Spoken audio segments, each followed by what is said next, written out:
ہمارے نبی محمد صلی اللہ علیہ وآلہ وسلم کی زندگی میں کتنی بیٹیاں تھیں، تھوڑی وضاحت فرمائیں۔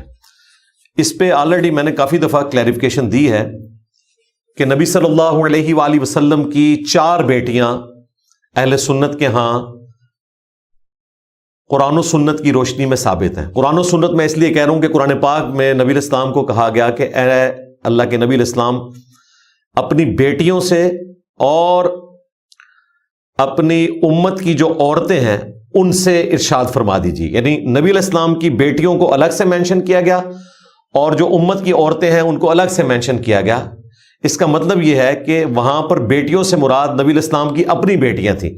اگر امت کی عورتوں کا ذکر نہ ہوتا تو ہم یہ کہہ سکتے تھے کہ یہ نبی صلی اللہ علیہ وآلہ وسلم کو روحانی طور پر کہا جا رہا ہے، جیسا کہ قرآن پاک میں آیا النبی اولیٰ بالمؤمنین من انفسہم وازواجہ امہاتہم، نبی صلی اللہ علیہ وآلہ وسلم مومنین کی جانوں پر ان سے بڑھ کر حق رکھتے ہیں اور نبی کی بیویاں امت کی مائیں ہیں۔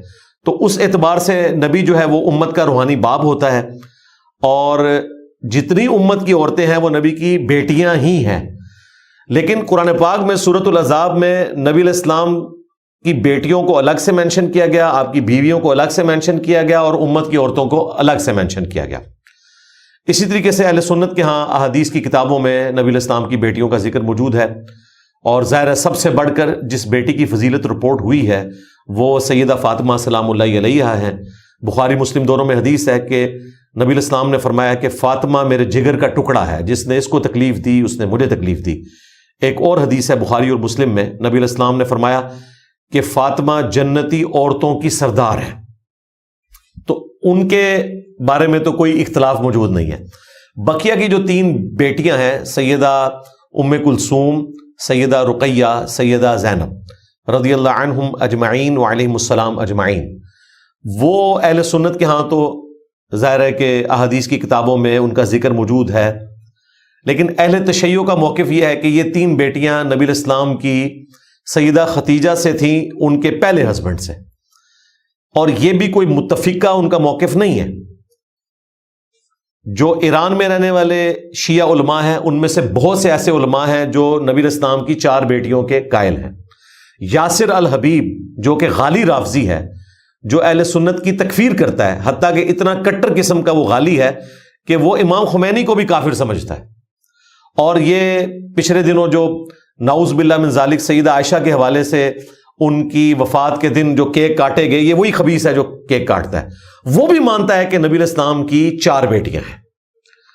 اور نہج البلاغہ میں جب سیدنا عثمان غنی رضی اللہ تعالیٰ عنہ کے گورنروں کی شکایتیں مولا علی کے پاس آئیں تو مولا علی کا ایک خطبہ موجود ہے جو حضرت عثمان کو انہوں نے واضح و نصیحت کی، اس میں انہوں نے یہ فرمایا کہ اے عثمان، تیرا معاملہ باقی 2 خلفاء والا نہیں ہے، کیونکہ تجھے نبی علیہ السلام کی دامادگی کا شرف بھی حاصل ہے۔ تو یہ نہج البلاغہ میں موجود ہے اہل تشیع کے ہاں۔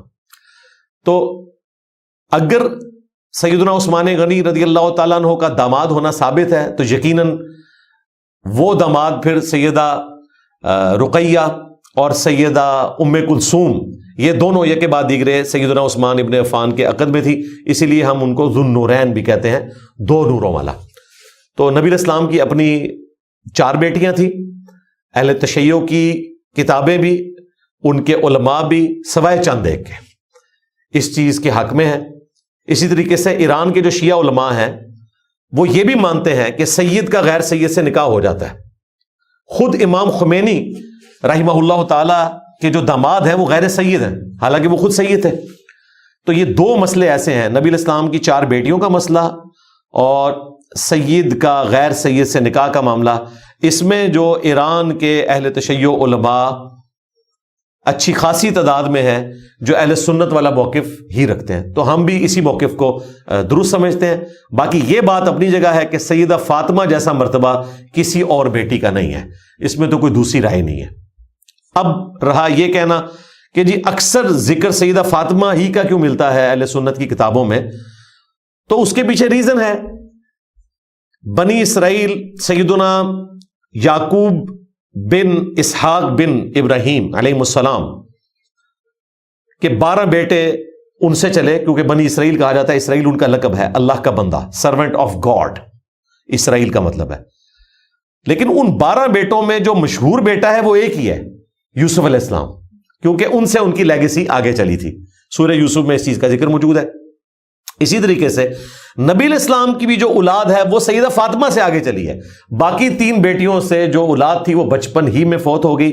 نبی علیہ السلام کی جو ہاشمی اولاد ہے وہ سیدنا علی اور سیدہ فاطمہ کے ذریعے آگے چلی.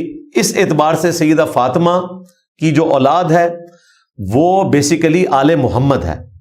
آپ دیکھیں اہل تشیع بھی اس کو آل علی نہیں کہتے, آل محمد کہتے ہیں.